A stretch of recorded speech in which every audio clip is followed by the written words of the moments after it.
राधा। वाणी नित्यानंद जी महाराज की यहाँ दुबरधन के पास में माजरा गांव है, दुबरधन माजरा कहा जाता है। उसकी बणी में नित्यानंद जी ने रह के तप किया। बड़े उच्च कोटि के साधक थे। गुरु उनका गुमानी दास था। बीरबल की पीढ़ी में पढ़ते थे। तहसीलदार के पद पर नौकरी किया करते। लेकिन जिनको सच्ची लगन प्रभु से मिलने की लगती है,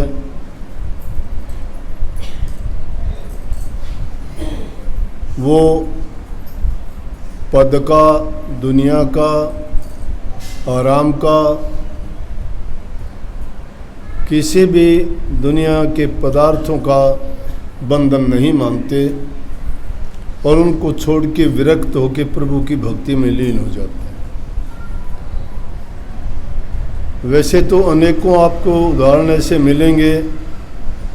राजकाज छोड़ के भी राजे महाराजा भी प्रभु की भक्ति के लिए उन्होंने ठोकर मार दी थी।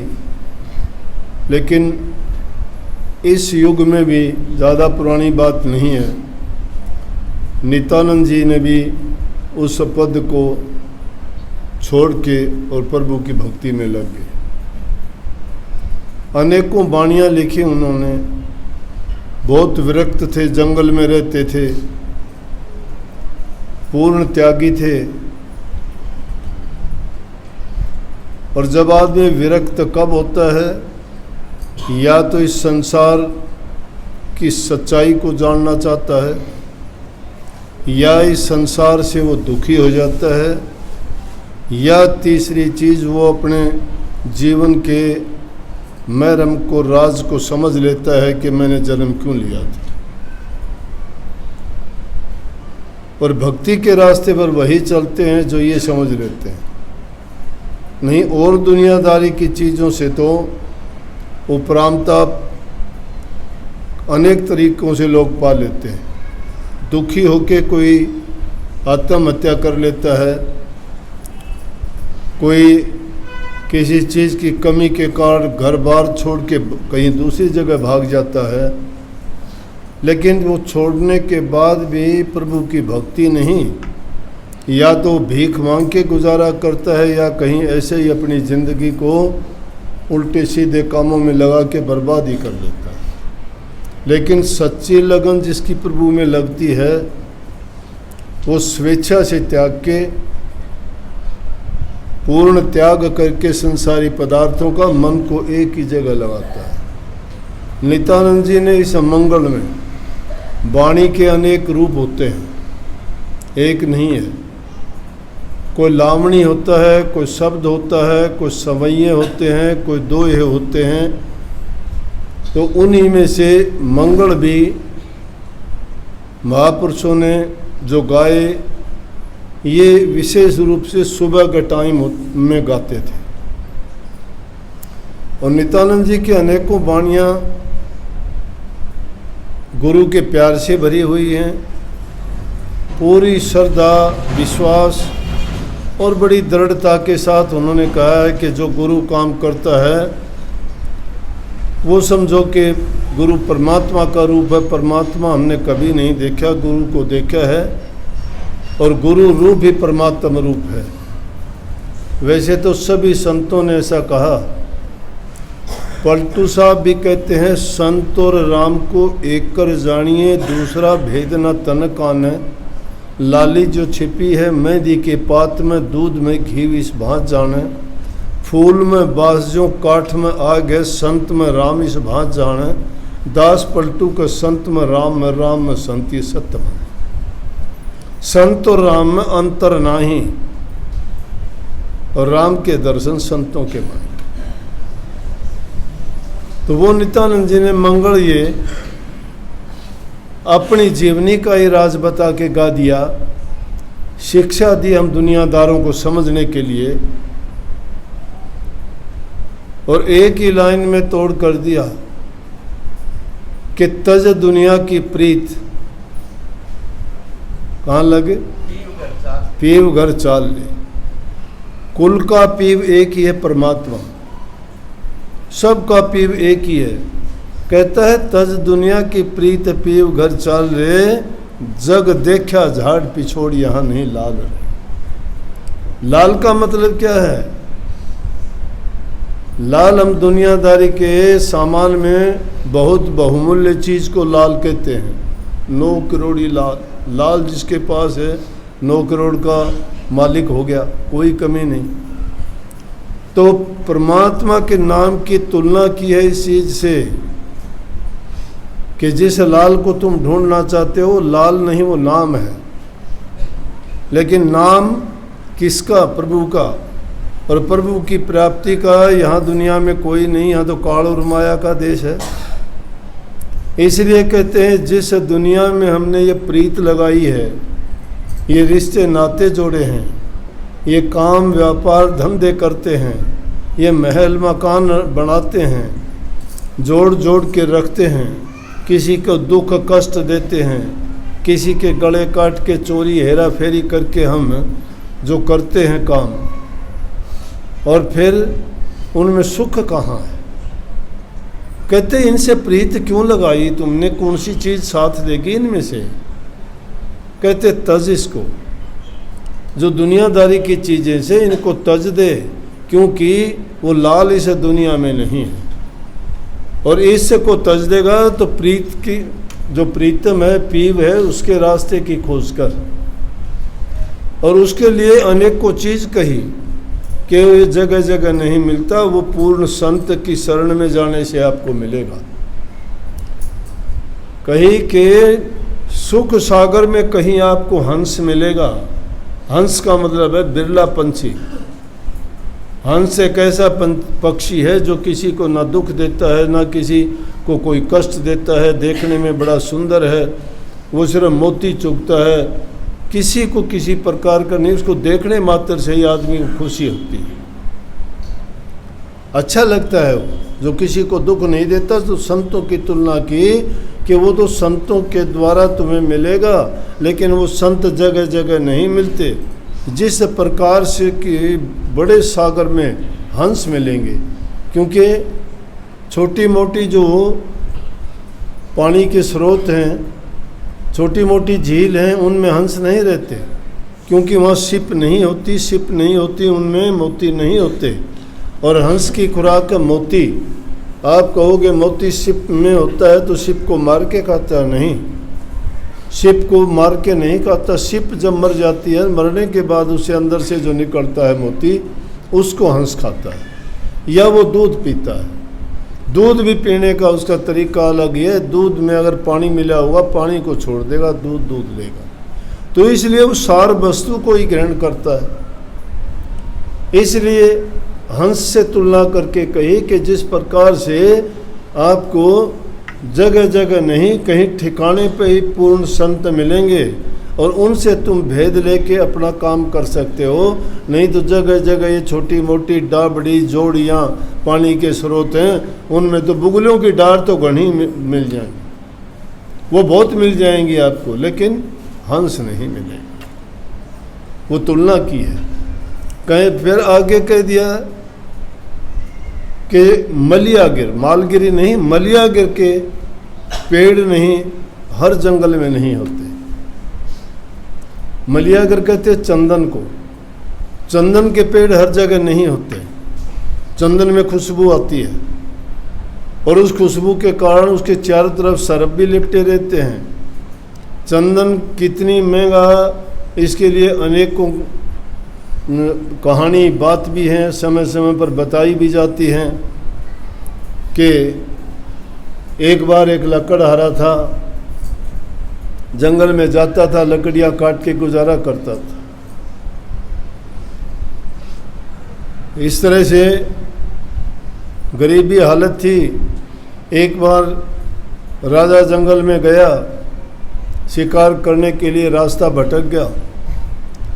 रास्ता भटक गया तो उसको कहीं प्यास भी लगी, भूख भी लगी, प्राण निकलने को हो गए, पानी नहीं मिले।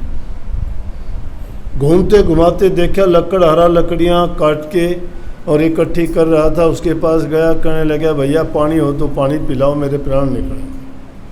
लकड़हारा रोजाना पानी अपने साथ लेके जाता ही था क्योंकि उसका काम था।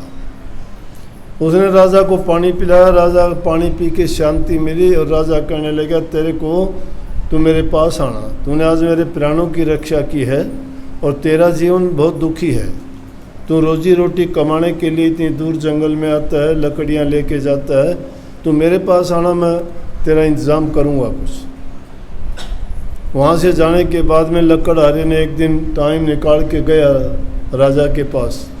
राजा ने उसको पहचान लिया, कहने लगे हाँ भाई, दरबारियों को बुला के बोले कि इसको वो जो बाग है शहर से बाहर चंदन का बाग है वो इसको बता दो। ये चंदन के बाग में रह लेगा और आराम से ठाठ से रह, खाना पीना तेरा सब इंतज़ाम हो जाएगा। लेकिन वो तो काम करने वाला था, लकड़ी काटने का उसका धंधा काम था।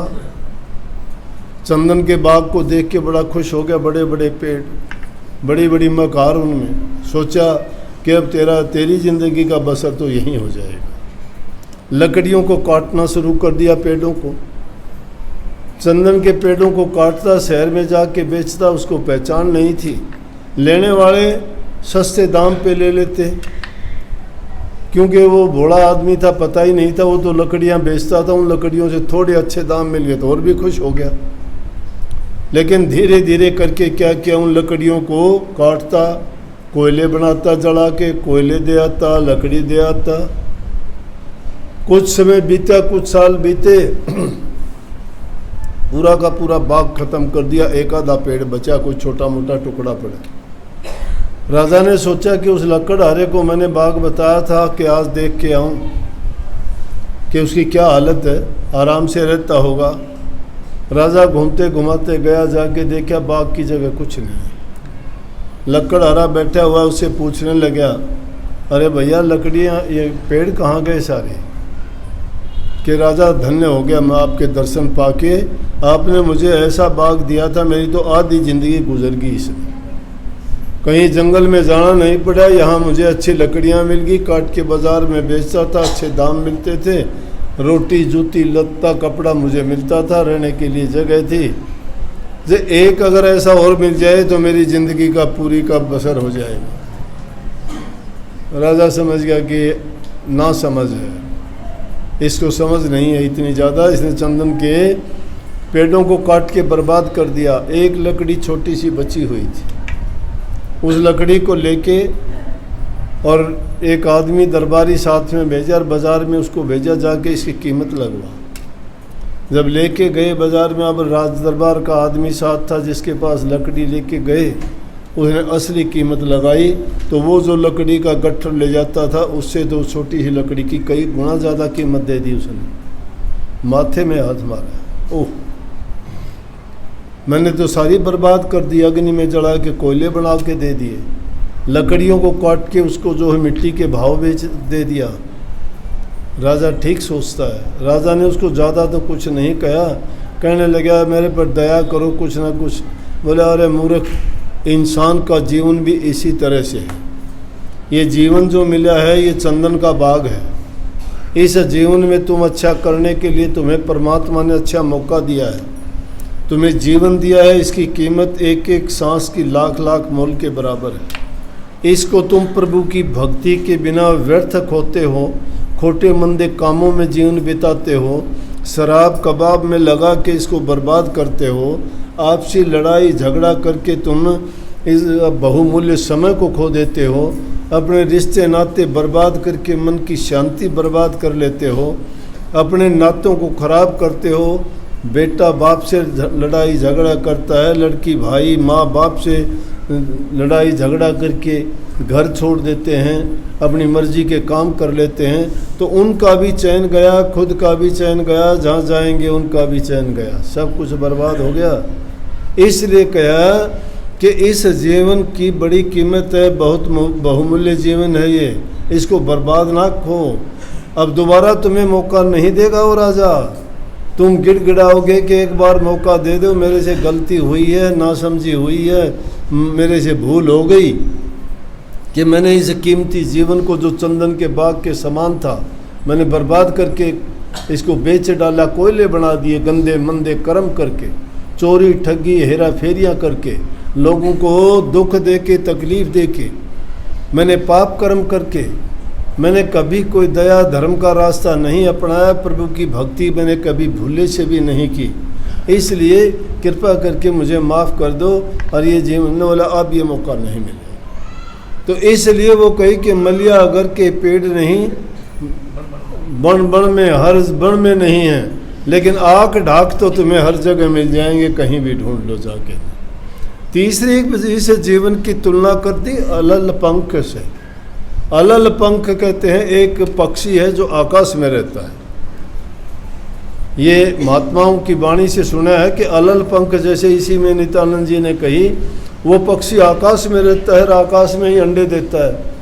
जब अंडा देता है तो अंडा जमीन तक आते आते फटके न और वो ऊपर चला जाता है, उसमें बच्चा निकलता है, वो ऊपर ही फिर चला जाता है। लेकिन वो अलल पंख कुछ भी नहीं है, अलल पंख प्रभु का नाम ही है। वो आकाश में ही रहता है। आकाश का मतलब ऊंचे से ऊंचे दर्जे हैं, रूहानी ऊंचे मंडलों में रहता है, नीचे नहीं आता, वो अलल पंख है। तो इसलिए नित्यानंद जी कहते हैं भाई, ये दुनिया की प्रीत करके तुम सोचते हो कि हम सदा यहीं रहेंगे, ये हमारे रिश्ते नाते, ये हमारे यारे प्यारे हमें हमसे कभी नहीं छूटेंगे। अरे देखते देखते सब छूट चले जाते हैं। ये कोई थोड़े दिन, ये तो ऐसा सफ़र है जिस प्रकार से रेल में सवार होते हैं, एक स्टेशन से देखते हैं डब्बा भर जाता है और आगे आगे रेल चलती है, अगले स्टेशन पे कुछ उतर जाते हैं, नए चढ़ जाते हैं, अगले पे जाते हैं, वो भी उतर जाते हैं और चढ़ जाते हैं। ये दुनियादारी के ट्रेन है, ये यूं ही चलती रहती है, इसमें आते हैं जाते हैं, ये धर्मशाला जैसा वास है हमारा। लेकिन नेक इंसान वो है जो इस जीवन को प्राप्त करके जो प्रभु की भक्ति करता है। और प्रभु की भक्ति कहाँ होगी? संतों की शरण के बिना प्रभु की भक्ति नहीं है। और संतों की शरण में जाके भी जो जीव भटक जाता है उसका ठिकाना भी नहीं है। मन में तो चाहे वो कितना खुश हो ले। राजस्थान में एक शब्द गाया करते हैं कि मनमोहन से बनो मेरा कागा, जून भुगत ले ऊँटा की, चढ़ चढ़ लोग मारे किलकारी, मार पड़े तेरे डांकी। अरे मन में तो बेशक हंस बन लो तुम, खुश होगे शायद। ये दुनियादारी की चीज़ों के पाके शायद हम खुश हो जाते हैं। मैं ताकतवर हूँ, मैं धनवान हूँ, मैं ऊँचे पद वाला हूँ, मैं ऊँचे ख़ानदान का हूँ, मेरा परिवार इतना है, मेरे लड़के इतने हैं, मेरे महल बंगले इतने हैं, मेरी कार कोठियाँ इतनी हैं। मिनटों में जाओगे छोड़ के, कार कोठी यहीं रहेंगे, रिश्ते नाते यहीं रहेंगे, तुम्हारे पद मिट्टी में मिलते देर नहीं लगेगी। ये धन या तो किसी को दे के जाओगे, नहीं दे के जाओगे, छोड़ के जाओगे। तुम्हारे साथ नहीं जाना कुछ भी, तुम्हारे साथ जाना तुम्हारे कर्मों ने। और वो कर्म कौन से? ये कर्म तो क्या साथ देंगे? ये कर्म तो तुम्हें दुनिया में फिर घसीट के लेके आएंगे। अच्छे कर्म करोगे तो वो सोने की बेड़ियाँ हैं, उनमें बंद के आओगे वो परिणाम भोगने के लिए। अच्छे कर्म करोगे, राजा बाबू सेठ साहूकार बन के आ जाओगे। खोटे मंदे कर्म करोगे, ठग चोर लुटेरे डाकू अपाई लुल्ले लंगड़े बन के आ जाओगे। है दोनों बेड़ियाँ, एक लोहे की बेड़ी है, एक सोने की बेड़ी है। लेकिन प्रभु का नाम वो सदा के लिए मुक्त कर देगा। इस दुख भरे जीवन में, इस दुनिया में फिर कभी तुम्हें आने की ज़रूरत नहीं। ये तो एक मजबूरी है। इस जीवन को तुम ये समझो, ना ये आखिरी है, आखिरी जीवन नहीं है ये, और ना ही पहला है। अनेकों जीवन हमने लिए हैं। ये नहीं पता योनि क्या रही होगी, आगे का भी नहीं पता क्या क्या योनि हमें भोगनी पड़ जाएंगी। लेकिन हाँ, इतनी मेरी गारंटी है, जो जीव संतों की शरण में चला गया और जिसने गुरु की शिक्षा को मान लिया और उनके कहे अनुसार गुरु के वचन में जो चलता है, उस जीव का काल और माया बाढ़ भी बाका नहीं कर सकता। तो तज दुनिया की प्रीत पीव संग लाग रे, जग देखा झाड़ पिछोड़ यहाँ नहीं लाल। यहाँ लाल नहीं है। लाल पाना चाहते हो तो भक्ति से मिलेगा। भक्ति की युक्ति संतों से, और उस युक्ति में ही मुक्ति है। बहुत बहुत आशीर्वाद। राधा।